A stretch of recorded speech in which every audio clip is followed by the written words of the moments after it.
여러분 주말 잘 견디셨습니까? 김명준의 뉴스파이터입니다. 지나가는 이들이 무수히 입을 맞추고 가지 않은 다음에야 저리 황홀할 수 있겠는가. 네. 한 시인이 표현한 단풍입니다. 날이 더워서 뒤늦게 온 단풍이 이번 주 절정이라고 합니다. 세상에. 아울러서 날도 내일부터 추워진다고 하니까요.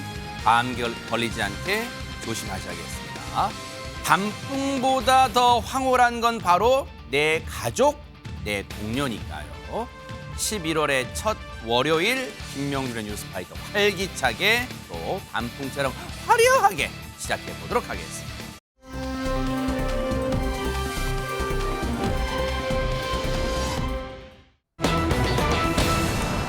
세상에 요즘요 하루가 멀다고 왜 이런 사고가 일어나는지 모르겠습니다. 허주연 변호사님. 그러니까요. 사람들이 많이 다니는 일일 아침 출근길이었습니다. 아. 그것도 서울 한복판 도심에서 너무나도 아찔한 사고가 벌어진 건데요. 아이고. 사고 당시 상황이 영상으로 준비되어 있습니다.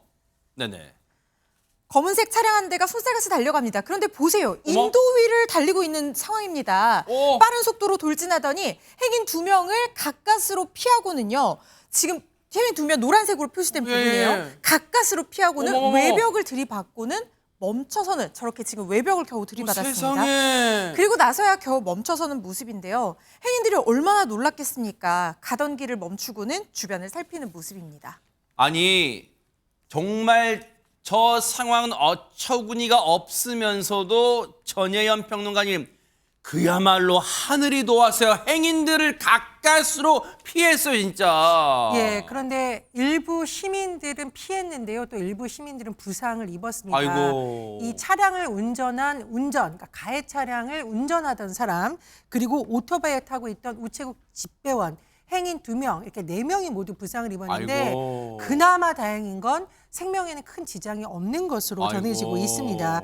이 운전자는 70대 여성인 것으로 알려지고 있는데요. 네. 왕복 6차로 도로에서 가드레일 뚫고 반대 차선으로 넘어가서 중앙선을 뚫고 반대편 인도로 돌진해서 1층 식당을 덮쳤는데요.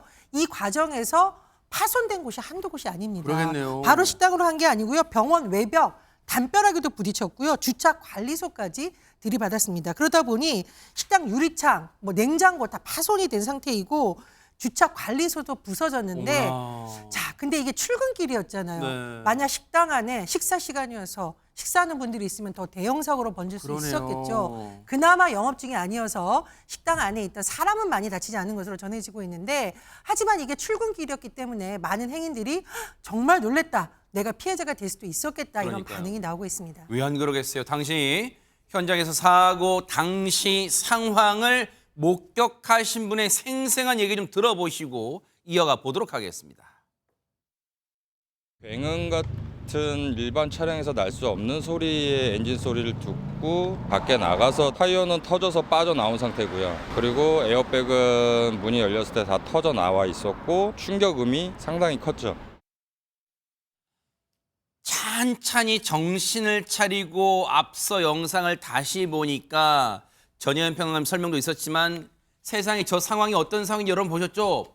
저 사고를 낸 차량이 역주행하고 있었잖아요. 영상 보면 차량은 화면 오른쪽에서 왼쪽으로 다가가고 있었는데 사고를 낸 차량은 왼쪽에서 오른쪽으로 가서 행인만을 크게 치일 뻔했고 근데 보세요. 그 달린 곳도 도로가 아니었어요. 인도였어요. 아니 박선배 변호사님 어떻게 저런 상황이 될 수 있어요 진짜.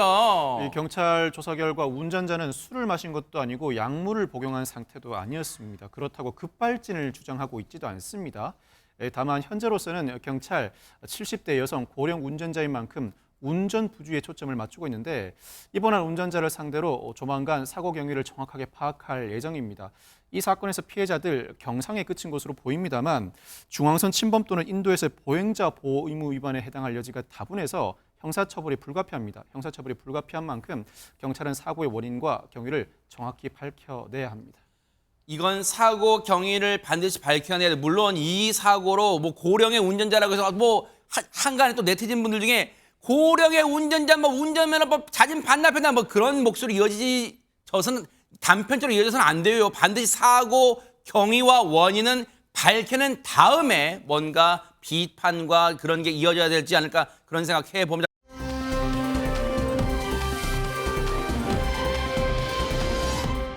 그런가 하면요.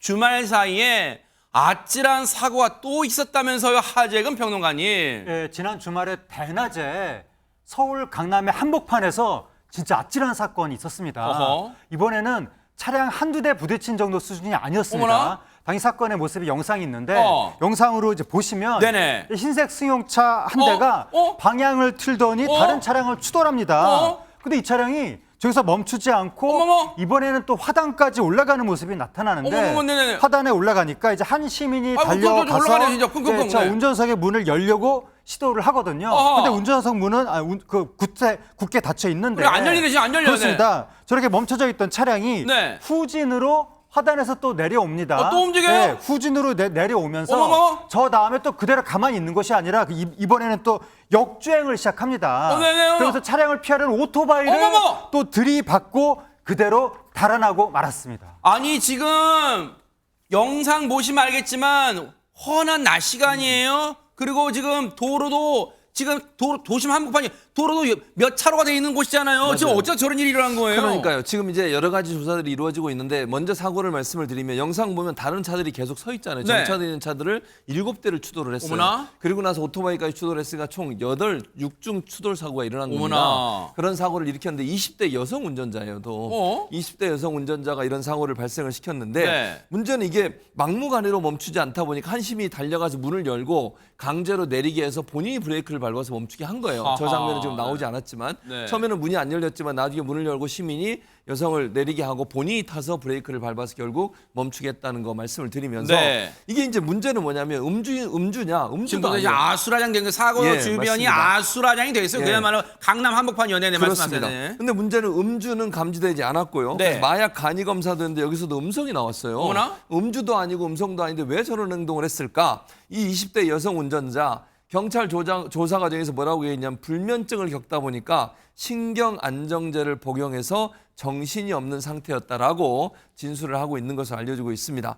일단 뺑소니 사고를 내고 달아난 운전자 결국 현행법으로 체포가 됐고요. 경찰은 국과수에 운전자의 혈액 등을 검사 의뢰한 상태라고 알려지고 있습니다. 아니 근데 허준 변호사님 약 때문에 정신이 없었다. 그것도 신경 안정제라는 것은 우리가 상식적으로 생각해 보면 신경 안정제라는 것은 그야말로 차분하게 뭔가 마음을 진정시키려면 그 성분을 모르긴 몰라도 뭔가 졸음도 올 수 있고 그런 성분이 많이 포함되어 있을 거 아니에요? 근데 그런 상태로 그 약을 먹은 상태로 운전대를 잡는다? 이게 상식적으로 말이 됩니까 이게? 이 사건은 아직까지 정확하게 복용한 약물이 무엇인지 어떤 경위로 복용을 하게 됐는지 이런 부분들에 대한 추가적인 조사가 필요해 보이는 사건입니다. 어허. 설령 합법적으로 약물을 제대로 처방받아서 복용을 했다고 하더라도 의사의 지시를 어기고 복용했을 가능성도 있고 운전을 적극적으로 금지하는 지시를 내렸음에도 불구하고 운전대를 잡았을 가능성도 배제를 할 수 네. 없다는 생각이 들고요. 그리고 이것은 아직까지는 추정입니다만 불법적인 경로로 취득해서 과다하게 약물을 복용했다면 그 또한 추가적으로 뭐 약물의 종류나 경위에 따라서 의료법 위반이라든가 뭐 마약류 관리법 위반이라든가 뭐 나가서는 위험운전 치상 혐의 등을 추가적으로 적용할 것을 검토해 볼 수도 있는 사안이거든요. 아직까지는 지금 사고가 일어난 지 시간이 별로 되지 않아서 이런 얘기까지는 나오지 않고 있는 상황이지만 앞으로 경찰 수사에 따라서 어떤 부분이 적용이 되고 달리 판단되어질 수 있을지는 좀 지켜봐야 되는 사건이라는 생각이 드는데요. 그런데 문제는 뭐냐면 지금 이 여성이요. 면허가 없었습니다. 뭐나? 그러니까 무면허 상태에서 운전을 했고 이전에도 상습적으로 무면허 운전을 했던 이력도 있다고 합니다. 어허. 이 여성 얘기에 따르면 운전학원에서 운전을 배우기는 했는데 면허를 취득하지는 못했다. 그리고 차량은 무친 소유다. 이렇게 얘기를 했다는 겁니다. 그런데 더 충격적인 사실은요. 방금 화면에서 보신 강남 한복판 사고 내기 40분 전에 네.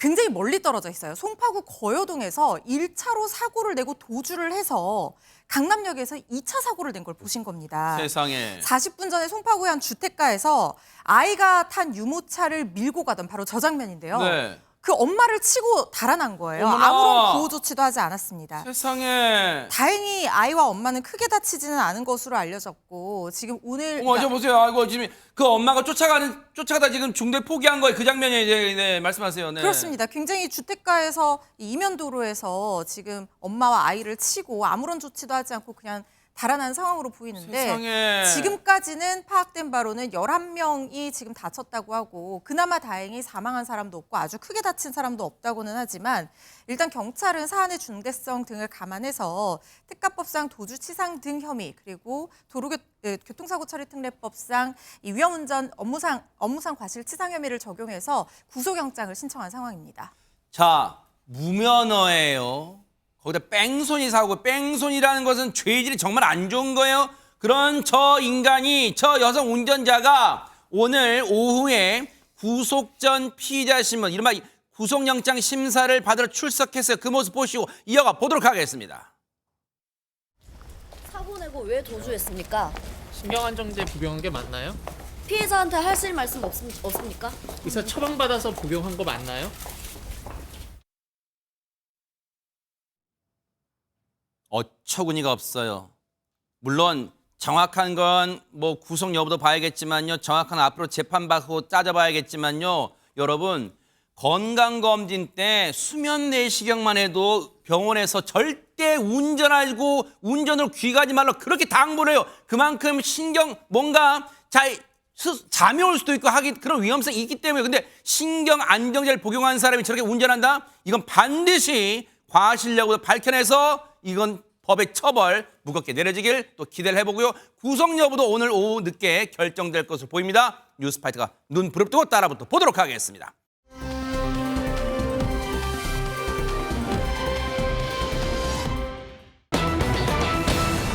세상에 제목만 봐도 뭔가 섬뜩한 사건이 벌어진 것 같습니다. 하재근 평론가님. 예, 그제 오후에 강원도 화천군 화천읍에 화천대교가 있거든요. 네. 화천대교 하류 300m 지점에서 지역 주민이 신고를 한 거예요. 뭔데요? 뭐라고 신고를 했냐면 사람 다리로 보이는 물체가 북한강의 수면 위로 올라왔다. 어머나? 이런 신고 내용이었습니다. 세상에. 경찰이 바로 출동해서 확인을 했더니 실제로 사람의 한쪽 다리의 일부가 발견이 된 겁니다. 세상에. 그래서 경찰이 잠수부를 투입해서 수중 수색에 나섰습니다. 어머나 너무나 지금 끔찍하고 잔혹해서 입 밖에 내기가 너무 시청자분께 송구한데 전혜연 평론가님 다리 한쪽만 발견됐다는 건 세상에 죄송해요. 나머지 한쪽도 어딘가 있다는 거잖아요. 지금 세상에. 그렇습니다. 실제로 경찰이 수색 과정에서 비닐봉지를 7개를 발견했는데요. 어머나. 전날 2일에는 이제 다리 한쪽이 발견됐고 그 다음 날인 3일 날 이렇게 또 다른 부분이 발견이 된 겁니다. 세상에. 이 비닐봉지 안에 사람의 몸통, 팔, 다리 등 어머나. 신체가 들어 있었다고 하는데요. 어머나. 전날 신체가 발견됐던 곳에서 한 600m 떨어진 곳이고요. 화천읍 북한강의 붕어섬 선착상 인근으로 알려지고 있습니다. 어머나, 세상에. 현재 경찰이 이 피해자를 30대 여성으로 추정하고 있다고 하는데 네. 자, 첫째 날, 둘째 날을 거쳐서 바로 이제 3일째로 접어들었는데 채취견이 투입이 됐습니다. 왜? 냄새를 맡는 특수련된 개 등을 투입해서 또 나머지 일부를 다 찾은 것으로 전해지고 있습니다. 아니 세상에 허주연 변호사님 누가 대체 이런 엽기적인 범행을 저지른 겁니까 세상에. 시신이 발견된 지 얼마 되지 않아서 용의자가 체포가 됐습니다. 아하. 경찰이요 30대 여성의 신원을 확인한 뒤에 주변 인물 탐문에 들어갔습니다. 아하. 그리고 지인 관계로 지목된 30대 남성이 저 인간이에요? 그렇습니다. 지금 경찰이 출석하는 모습을 보고 계신 건데요. 이 사람이 최근에 화천에 다녀간 사실을 확인을 하게 된 겁니다. 수사에 들어가서요. 어제 오후 7시경 서울의 강남 한 지하도에서 긴급 체포를 했는데요. 바로 오늘 오후에 경찰에서 출석한 모습이 있는데 먼저 보고 가시죠. 네네. 피해자랑 관계 어떻게 되나요? 유족한테 하실 말씀 있으세요? 피해자한테 하고 싶은 말 없습니까? 마지막으로 좀 하고 싶은 말 있으세요? 하고 싶은 말 없나요? 지하도 서울 강남의 한 지하도에서 긴급 체포했던 얘기는 아마 저 몹쓸 인간의 신원을 파악하고 위치 추적을 한 결과 끝에 아마 이 검거를 한 것 같은데 보세요, 최전문 교수님. 네. 대체 저 몹쓸 인간 이 피해 여성과 어떤 사이길래 살인이라는 끔찍한 짓 한 것도 모자라서 저런 나쁜 짓을 한 거예요. 그러니까 일단 우리가 파악하기로는 같은 곳에서 근무했던 사람으로 알려지고 있습니다. 자세히 설명을 드리면요. 경찰은 어제 오후 7시 12분쯤에 강남구 일원역 지하도에서 30대 남성을 체포를 했고요. 네. 경찰이 현장 수사와 폐쇄로 CCTV 영상 분석 등을 통해 이 남성을 유력 용의자로 파악을 했습니다. 그런데 네. 이 사람이요. 곧바로 범행을 시인을 했어요. 어허. 근데 이 사람이 직업이 뭐냐면 군인입니다. 뭐라고 현직 군인이에요. 현직 군인요? 네, 현직 군인이에요. 30대 남성으로 알려지고 있고요.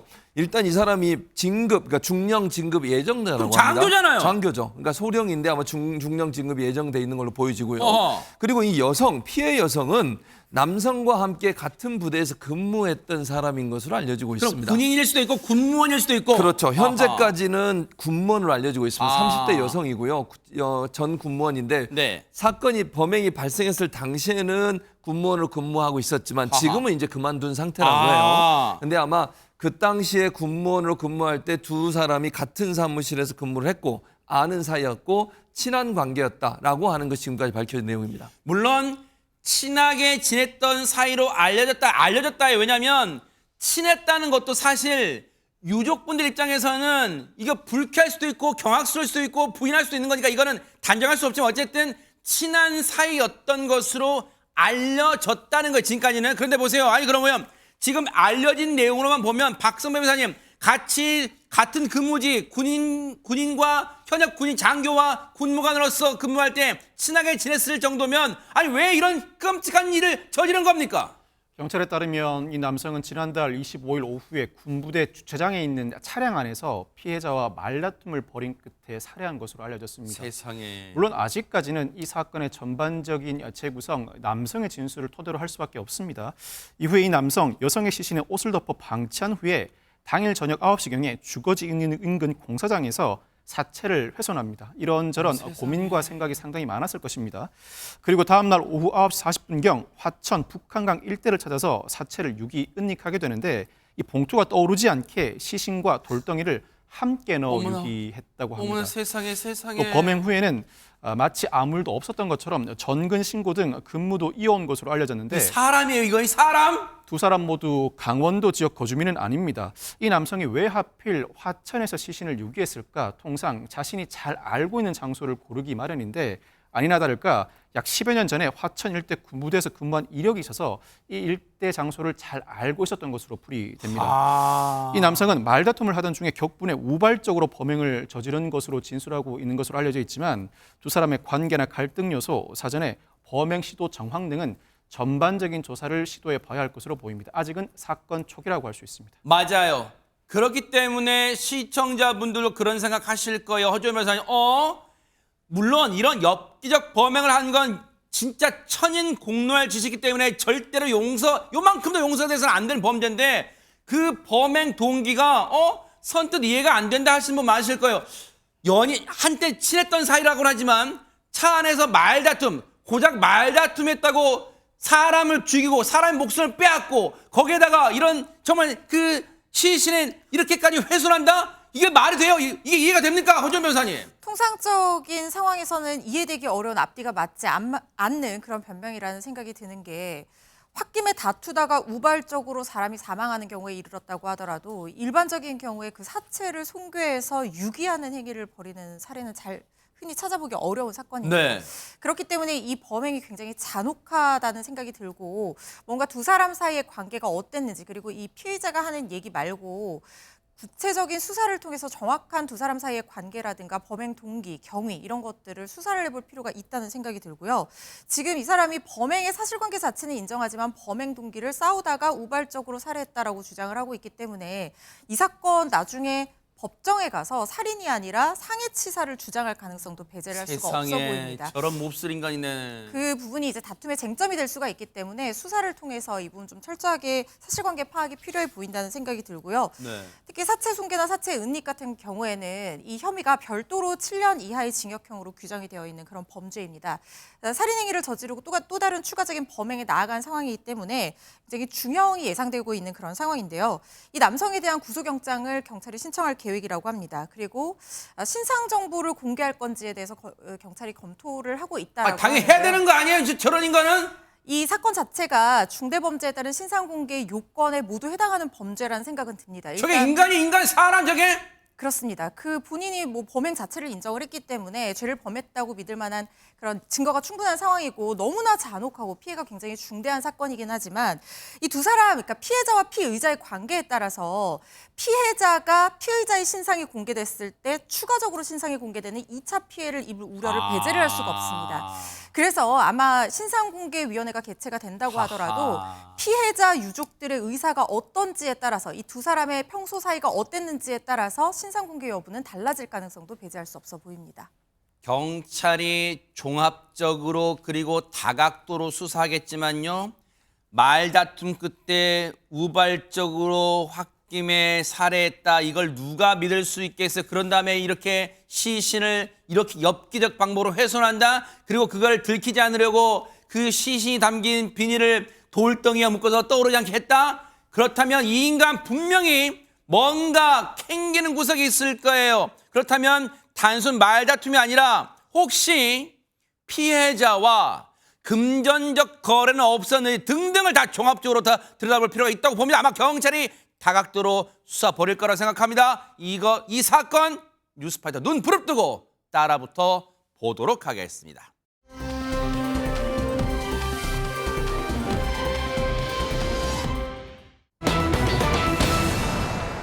오늘 왜 이렇게 해괴망측한 사건이 많습니까? 아버지가 숨졌는데 아들이 왜 수상한 거예요? 설마 우리가 생각하는 그런 우려 섞인 게 나오는 거예요, 지금 하재근 평론가님? 예, 지난달 31일 저녁 8시 40분경에 30대 아들이 경찰에 신고를 했습니다. 뭐라고 신고를 했냐면 내가 며칠 전에 우리 아버지를 살해했다라고 신고를 한 거예요. 세상에. 그 내용이 뭐냐면 지난달 27일 서울 은평구 한 자세대 주택에서 30대 아들이 70대 아버지를 둔기를 휘둘려서 숨지게 한 겁니다. 세상에. 그리고 나서 4일 만에 31일에 자수를 한 것이고 네. 바로 긴급 체포돼서 구속영장이 지금 신청된 상태입니다. 오늘 왜 이렇게 악마 같은 인간들이 왜 이렇게 많이 등장하는 거예요? 이 몹쓸 아들이란 인간 30대입니다.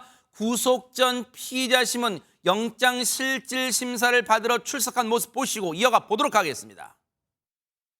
왜 범행 저질렀나요? 죄송합니다. 아버지의 폭언과 폭력이 너무 힘들었습니다.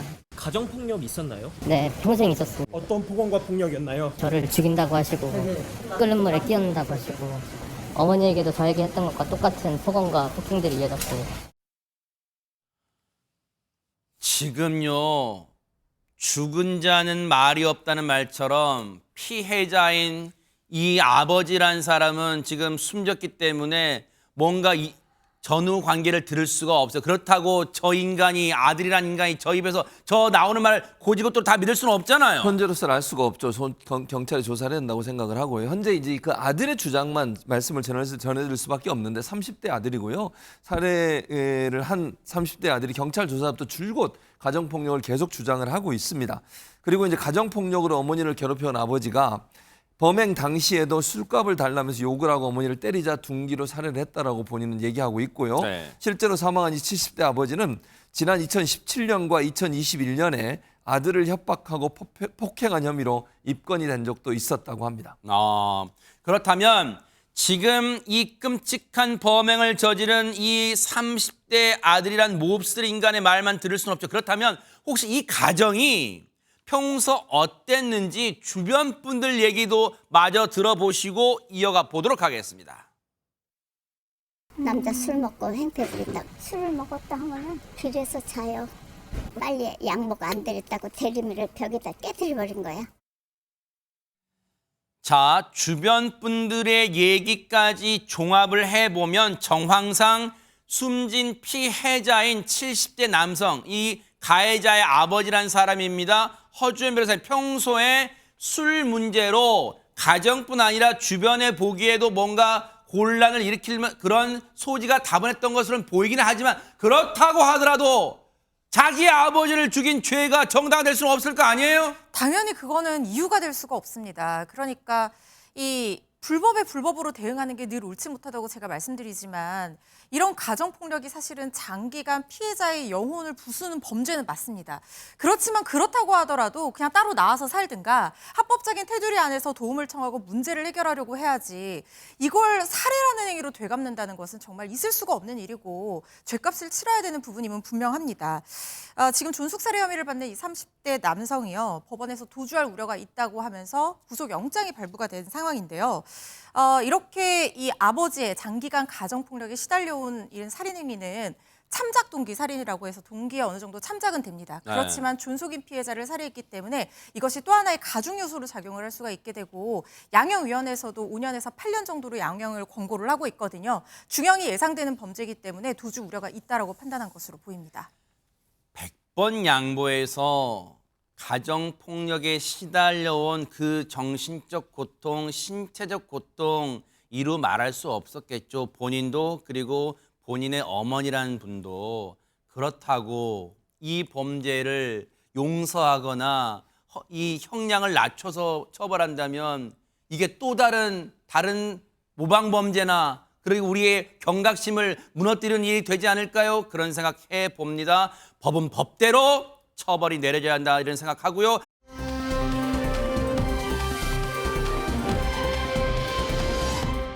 그런가 하면 세상에 전혜연 평론가님, 또 아들이 뭔가 사건에 대해 자수하는 일이 벌어졌다는데 대체 무슨 일입니까? 예, 지난 1일 경기도 이천의 한 경찰서에 40대 남성이 찾아왔습니다. 자수를 했는데요. 아마 현장에 계시는 경찰분들도 이 남성의 얘기를 듣고 깜짝 놀랐을 것 같습니다. 왜요? 아버지 시신을 내가 냉동고에 숨겨놨다. 이런 얘기입니다. 세상에. 경찰이 이 남성이 말한 그 아파트로 갔더니 실제로 집안에 있는 냉동고에 어머나. 비닐에 쌓인 채 얼어있는 70대 남성의 시신을 발견할 수 있었습니다. 어머나, 이 아들이 일단 자수한 내용이라고 추정을 했을 때 그 내용을 좀 들어봤더니, 지난해 9월 이 아버지가 혼자 살고 있는 집에 찾아갔는데 아버지는 70대인데 이미 숨진 상태였다는 겁니다.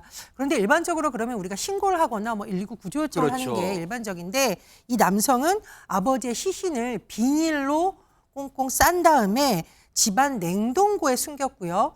약 1년 2개월간 그 상태로 보관이 되어 있었다고 합니다. 허허. 그러다가 이 남성이 지난 1일 변호사와 함께 경찰을 찾았고 이런 내용으로 자수를 한 내용입니다. 아니, 듣고도 믿기지가 않아요. 너무 경악스럽기도 하고요. 근데 박성배 변호사님, 1년 넘게 시신을 냉동고에 보관했다.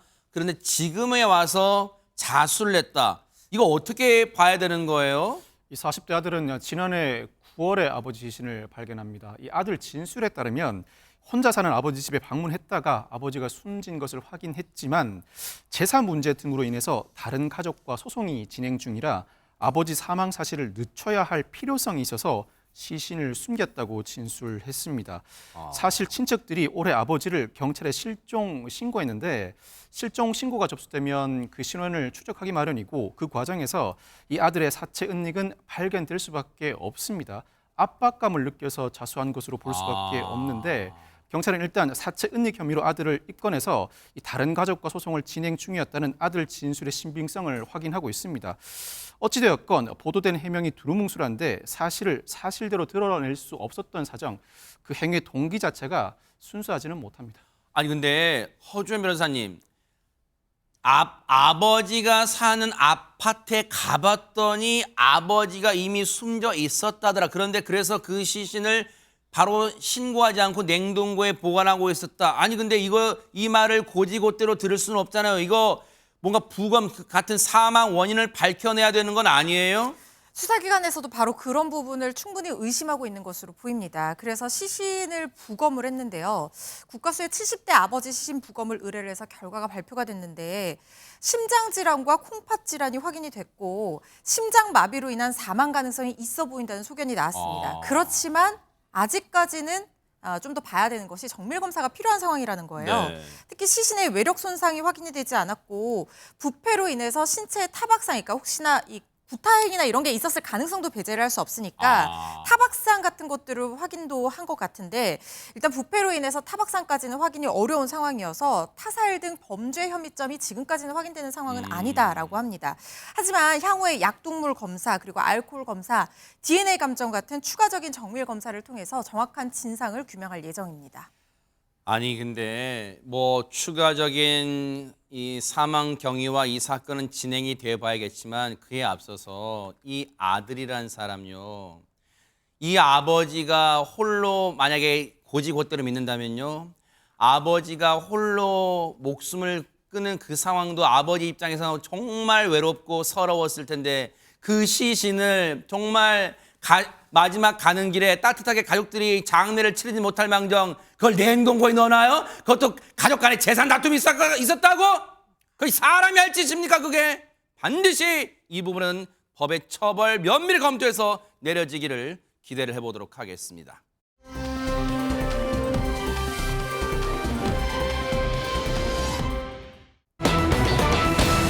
자, 분위기 바꿔보려고 하는데 제목이 심상치가 않아요. 아니, 남편의 외도를 고발한다. 이런 건 많이 봤지만 친구 남편의 외도를 고발한다. 고라 허준 변호사님. 근데 이 친구 남편이 만약에 나도 잘 아는 사람이고 내가 소개해줘서 둘이 결혼을 했다면 굉장히 관심이 가겠죠. 어허. 혹시 친구 남편이 무슨 행동을? 아니 근데 이렇게. 이런 제목의 지금 사연을 전하는데 왜 허준 변호사님 얼굴에 이 얼굴에 웃음기가 생글생글 나와요 지금? 아니 이 관계도를 잘 이해하셔야 되는데요. 그래요? 네. 그렇습니다. 여기 끝까지 들어보셔야 됩니다. 네. 우리나라 코미디언 2호 커플입니다. 1호 커플은 팽현숙 씨, 최양락 씨 부부고요. 아하. 2호 커플이 바로 임미숙 씨, 김학래 씨 부부입니다. 어허. 지금 세 사람 관계도가 나가고 있는데요. 네. 중간에 보세요. 사랑의 오작교가 있습니다. 바로 이분이 코미디언 이경혜 씨입니다. 어허. 주선자인데요. 남자인 김학래 씨와는 개국의 선후배 사이고 어허. 아내인 임미숙 씨와는 개국의 동기 사이였다는 거예요. 그래요? 그런데 이 선배가 자기를 너무 잘 챙겨줬다는 거예요. 그러니까 김학래 씨가 보고 저 같으면 이렇게 잘 챙겨주는 오빠 선배가 있으면 그러면은 나는 이 사람이랑 결혼하면 어떨까? 이런 사람이랑 결혼하면 어떨까? 이렇게 생각할 것 같은데 네. 지금 이경혜 씨는요. 내 친구 남편이었으면 어떨까? 이렇게 생각을 했다는 거예요. 보기 드문 생각을 하셨네요. 그래서 두 사람을 소개해주는 사랑의 오작교가 된 겁니다. 네. 그래서 둘이가 잘 이어져서 벌써 34년이 흘렀습니다. 아하. 그런데 임미숙 씨가요, 이경혜 씨 볼 때마다 아유 우리 맺어줘서 고마워 이렇게 얘기하는 게 아니고요. 네. 이 생만 그런데요. 그게 무슨 말이에요? 이번 생은 너 때문에 망했어 그런데요. 아니 왜 이생 막 주선해주신 그리고 결혼까지 꼬리시켜준 주선자한테 뭔가를 못 사줄 망정 이생 막 이번 생은 너 때문에 망했어 이런 말이 왜 나올까요? 얘기 좀 들어보시고 이어가 보도록 하겠습니다. 이 오빠는 참 여자 관계가 깨끗하다. 오빠 스타일이 일하고 자기 개발적인 것만 하지 여자가 없어요. 저런 사람이 참 괜찮다는 생각을 했어. 임미숙이를 내가 적극 해줬어. 근데 그게 발등에 불이야. 어느 날 얘가 이러는 거야. 야, 요즘에 이상해. 왜 했더니 아침에 나갈 때 뿌렸던 향수 냄새하고 들어올 때 냄새가 틀려. 이러는 거야. 사우나 같은 데 가면 남자들 애프터 쉐이브 이런 거 바꿀 수도 있지. 야, 그게 목덜미에서 나냐 냄새가? 그 다음에 또 야, 오빠가 팬티를 뒤집어 입고 들어있어. 그래. 어머, 그 내가 야 사우나 오빠 잘 가니까 운동 끝나고 사우나 가서 우회로 뭐 이렇게 입고 올 수 있겠지. 그래. 그럼 또 걔가 야, 그 오빠가 얼마나 잠자리 정리니 뭐니를 반듯하게 하는데 이거 뭔가 급한 상황이 있었던 거야. 맨날 나만 보면 옷을 벗으면 런닝에 하얀 런닝이나 속옷에 긴 머리가 염색머리가 이렇게 붙어 있다는 거야. 어떻게 비켜준 거지? 그건 또 뭐냐? 나보고 좀 물어봐 달라 그러더라고. 머리를 비켜줬나? 자, 뭔가 지금 임미숙 씨가 남편인 김학래 씨를 뭔가 의심의 눈치를 보는 상황인데 그때마다 이경혜 씨는 뭔가 지금 학내 오빠 사우나 좋아하잖아. 다 사우나 탓을 지금 해주고 있어요. 그러니까 만약 이경 씨 말처럼 사우나로 얘기하면 또 이해가 되는 측면도 있어요. 아하. 왜냐면 예를 들어 향수를 뿌리고 나갔는데 샤워를 하고 다시 뭐 애프터 쉐이브라 그래서 이제 노션 이런 걸 바르면 네. 그 예를 들어서 사우나에 제공하는 노션을 바를 수 있잖아요. 아, 그걸 바르면 예. 냄새가 다를 수 있고 네. 또 옷을 입다가 거꾸로 입을 수도 있겠죠. 경험담은 그러나 아니시잖아요. 저는 아니죠. 저는 그럴 일이 목사님 안 그러시잖아요. 전혀 네네, 그럴 일이 네네. 없고요. 근데 이제 또 임미숙 씨 말이 이해가 되는 게 뭐냐면 그 전에 TV에 나와서 보여줬던 김학력 씨 모습을 보면 칼같이 정리해요. 옷을 정리하는 게 그리고 본인 그 침대 있잖아요. 네. 자고 나면 호텔급으로 다시 호텔처럼 해놔요. 방을. 그것도 칼각을 잡아요? 네. 칼각을 와. 그런데 팬티를 그러니까 속옷을 다르게 입고 온다. 이건 좀 이해가 안 돼요. 그래서 둘 다 저는 말이 맞다고 생각해요. 네. 어느 말이 진실인지 아하. 모르겠지만 임미숙 씨가 주장하는 주장도 전혀 근거 없는 주장이 아니고 네. 김학래 씨 말처럼 뭐 사우나 가서 또 나오다 보면 그렇게 네. 올 수도 있겠다는 생각이 들어서 누구 말이 진실인지 지금으로선 파악이 잘 안 됩니다. 지금 전국의 많은 시청자분들한테 특히 여성 시청자분한테 지금 최지봉 교수님의 점수가 많이 대폭 하락하고 있다는 얘기가 지금 속보가 들려오고 있어. 왜? 너무 남성 위주로 팔이 안으로 굽는다는 걸 지금 보여주고 계신 거 아닌가 생각이 드는데 박성배 변호사 이쯤 되면 본인이 김학래 씨가 뭔가 입장을 내놔야 되는 거 아니에요? 이경희 씨 말로는 지금까지 얘기한 에피소드 말고도 김학래 씨 의심되는 이야기를 하기 시작하자면 끝이 없다고 합니다. 아하. 기왕 맞은편에 김학래 씨 본인이 앉아 있는 김에 대놓고 물어봤는데 이 모든 게 대체 어떻게 된 상황인가 물어봤더니 김학래 씨가 말하길 전혀 없는 얘기를 지어낸 건 아니다. 아하. 그렇지만 나도 여자들이 이런 걸로 의심할 수도 있구나 처음 알았다고 해명했는데 그 진술만으로 모든 해명이 될 것 같진 않죠. 네. 김학래 씨 이야기 직접 마저 들어보고 오겠습니다. 야, 네네. 향수 냄새가 아침 저녁으로 다른 거나 아니면 속옷이 근데 그게 묘해가지고 네. 어떤 날은 여자 머리띠가 나와요. 나는 못 봤는데 네. 여기 그 의자 밑에서 차에서 이거 뭐야 이러는 거. 와 미치겠다 진짜. 이거 진짜 나도 모르는 거야. 그래서 쭉 훑어서 생각해 보니까 네. 메이크업 해주는 사람이 이렇게 옮기잖아요. 네. 이게 아니 여기서 촬영하고 또 저쪽으로 가서 촬영하고 예, 다닐 수 있어요. 네네. 그러니까 그게 옆에 타더니 빠지지 않은. 머리띠 해본 분들은 알아. 머리띠는 그렇게 쉽게 빠지지 않아요. 머리띠는 언제 풀리냐면 술을 마셔야. 술을 마셔요. 술을 마셔야 이렇게 흘러내리는구나. 술도 마셔서 흘러낼 수 있고 머리 옆자리에 머리띠가 있었다잖아요. 귀걸이도 있었대. 그거는 뒤로 자빠져서 머리띠가 빠지지. 와, 대박 사건. 이게 바로 하재근 평론가님. 일이 점점 커지네. 이런 분위기예요, 지금. 예, 아무래도 의혹 사실들이 너무 구체적으로 제기가 되니까 네. 거기에 대해서 김학래 씨는 뭐 나도 모르는 거다라는 식으로 이제 진술하고 있지만 그것만으로 다 해결이 안 될 것 같고 네. 이제 김학래 씨가 다만 그건 있거든요. 네. 일반인과는 혼자 다니는 일반인과는 달리 스태프들이랑 같이 다니고 아하. 거기에 사우나 코드가 끼어들면 대부분의 것들이 사실 해명이 안 되는 건 아닌데 네. 다만 상의 속옷에 왜 긴 머리카락이 있는지 아하. 그거는 해명이 어려울 것 같진 하지만 네. 그럼에도 불구하고 예능 프로그램에서 이렇게 부인하고 부인 친구가 이런 말을 했다는 거는 어느 정도는 심각한 상황이 아니라고 심증을 갖고 있으니까 웃으면서 얘기를 한 것이 아닐까라고 네. 생각이 되는데 저렇게 이경래 씨라든가 김민수 씨가 심각한 상황이 아니라는 심증을 갖게 된 이유가 김학래 씨의 평소 처신에 있다고 합니다. 김학래 씨가 움직이는 블랙박스라고 합니다. 그러니까 김학래 씨 블랙박스라는 게 기록하는 거잖아요. 그렇죠. 근데 김학래 씨가 평소에 잠을 잘 때 잠꼬대로 자신이 하고 온 것들을 그대로 재방송을 한다고 합니다. 그래서 노래방 가서 누구랑 블루스를 추면 그대로 잠꼬대로 블루스를 춘다는 거예요. 그래서 김학래 씨가 무슨 일을 하는지 투명하게 다 알아볼 수 있다고 합니다. 그게 걸릴까봐 각방을 쓴다고 하는데 너무너무 웃긴데. 근데 전현 평론가 지금 그 임미숙 씨와 김학래 씨가 이렇게 다정하게 찍은 사진 여러 장을 보면서 제가 느낀 게 예전에 우리 그런 거 있었잖아요. 요즘에 아니야 뭐 개그 우먼 분들도 아름다우신 분 많지만 예전에 치면 진짜 그때 손가락에 꼽을 정도 진짜 미녀분이었네요. 진짜 임미숙 씨가. 예전에 최양락 씨가 네로 황제로 나온 프로그램에서 임미숙 씨가 여왕, 왕비로 나온 적이 기억나요, 있습니다. 기억나. 예. 맞아요. 근데 왕비 정말 왕비 같다는 반응이 많았었고 김학래 씨 혹시 기억나십니까? 저는 회장님의 영원한 종입니다. 딸랑딸랑. 두 분이 워낙 인기가 많았는데 왜 최양락 씨랑 찍었어요? 김학래 씨는 안 찍고. 그런데 사실 이제 두 분을 잘 아는 많은 연예계 종사자나 지인들이 임미숙 씨 편을 조금 더 많이 들어주는 것 같아요. 아. 김학래 씨가 평생 동안 부인을 업고 다녀야 된다. 이렇게 한다는데 그 이유가 있다고 합니다. 첫 번째는 임미숙 씨가 방송을 통해서 좀 가정에서 힘든 일이 있었던 것. 쉽게 표현하면 김학래 씨가 바람핀 걸 언급한 적이 있어서 한동안 후폭풍이 굉장히 컸는데 두 분이 지금 이렇게 웃고 농담하면서 대화하면서 방송에 나올 수 있는 건 네. 세월이 많이 흐르기도 했지만 임미숙 씨가 용서해 준 덕이라고 하거든요. 첫 번째, 네. 이것만으로도 부인 업고 다녀야 된다. 주변에서 말하고요. 네. 두 번째는 김학래 씨가 빚이 좀 많았다고 합니다. 그래요? 50억 원 가량이 있었던 것으로 알려지는데 어머나, 진짜요? 이걸 또 임미숙 씨가 열심히 일하면서 다 갚았다는 겁니다. 어머나. 이 큰 돈을 갚기 위해서 5억도 아니고 50억을? 그렇습니다. 어떻게 갚았느냐?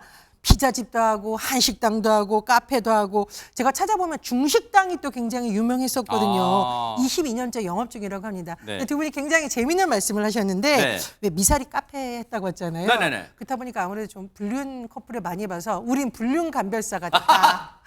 자, 구분하는 법이 네. 불륜이 아니면 나란히 앉아 있지만 네.